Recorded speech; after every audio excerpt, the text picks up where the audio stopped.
There are those that are saying this is a game changer because it shows intent to influence the 2016 election. Just talk us through this. Well, right, it's fairly astonishing, in part because of how Don Jr. responded to the email you just said.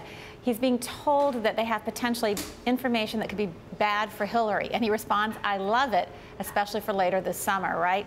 That's showing he has some intent, that the idea that information is coming from Russia could be useful to him. He's not blocking it, raising questions about it. So that's going to be really important as people start looking at the law here, and I'll leave that for others to decide. But when we talk about collusion frequently, the issue here is whether there was a conspiracy to interfere with the election process, and that's determined by whether someone took information or money from a foreign government or had the intent to do so. So that's going to be the real focus of where we go from here. Is not being aware of the laws a defense? Not really. Basically, the idea is you should know. I think it can be used to say, wait a minute, I was naive, I wasn't doing something right here. This is going to be complicated. I'm certainly not one to say how others will look at this. That's going to be up for prosecutors to examine.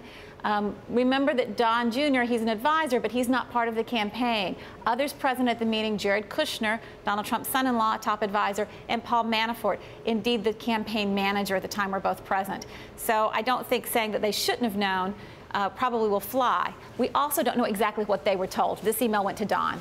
Okay, so if Don Jr. was not part of the campaign, is he absolved of any blame then? Because it only depends on what Paul Manafort might have heard or some of the other official campaign members did. So no one is supposed to be trying to influence or interfere with the election, taking something from a foreign government. But there is a little something different here if it was indeed like a private citizen, for example. I do think that because you have people from the campaign present, that's why it's a very difficult thing to deal with.